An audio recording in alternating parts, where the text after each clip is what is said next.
main reason for casting Aishwarya Rai? Because there's been a mixed response regarding Aishwarya. Some people find her elegant, some people find her very plastic. So, what was your opinion on Aishwarya Rai, and why did you select her for this lead role for your? Well, the character that she plays is, in the novel, it's Lizzie Bennet. In our film, she's Lalita Bakshi. And she's very outspoken, very confident, very firm about her beliefs in her own self, her own abilities. She doesn't need a man to make her seem viable. You know, she doesn't have to be married. She can do everything herself. Plus, she's fiercely proud of being Indian. And all these characters Aishwarya possesses, not just my character, Lalita Bakshi. So for me, it made sense to go with Aishwarya because she carries so many of the traits of my lead character anyway. But also, Aishwarya has an international presence, even more so now since the making of this film. But even so previously, you know, in England, in Hello magazine, she was voted, the most beautiful woman. Julia Roberts has said she's the most beautiful woman in the world. I mean, she does have an international presence, which helped me to get finance for my film. In one of your interviews, you mentioned that after this film, I cannot see Aishwarya doing a Bollywood film. So, when I watch Aishwarya now in pure Hindi films, I find it very hard because she did such a different job for me.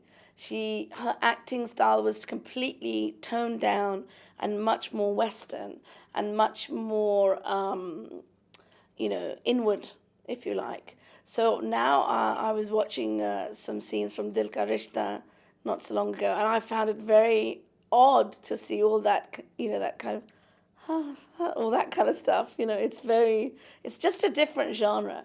And one of the things that was hard for us to do in the film, which I think we managed to do in the end, it was hard to combine all these actors from different backgrounds because Aishwarya, Namrata, Shrodkar, these are women who normally work in a very different film style to Martin Henderson, who is based in Los Angeles and works in kind of Hollywood movies.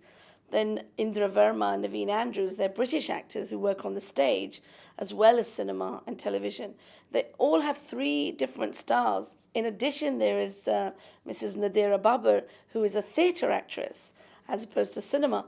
So in so many scenes, we had actors from so many different backgrounds, and everyone had to kind of find a way of making things work. So with Aishwarya, we had to tone down her Hindi film style, her Bollywood style. But then with Martin and Naveen, we had to push their Bollywood stuff up a little bit because they were too inward, and we had to make them kind of be a bit more like this and more emotional. So it was interesting. It wasn't just one way, it was two ways. Aishwarya's wax model is going to be placed in the London Museum. So how much would that really help out, add up to your film's release? Well, one of the reasons that Madame Tussauds is doing the wax model is because of all the hype around Pride and Prejudice in England. And what they're going to do is Aishwarya in the middle of a Bollywood style dance scene.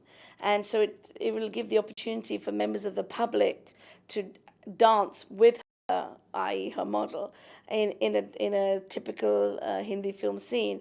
And I'm going to be there on tape as the director, telling people to move your hips, move better, things like that. So it's quite a fun piece. It's not just a wax model. It's a wax model that moves, but it moves along with other dancers and other models who are all in the middle of a dance sequence. So it's certainly a model of Aishwarya, but it's really more, I think, a tribute to Hindi cinema or Bollywood cinema being done by Madame Tussauds.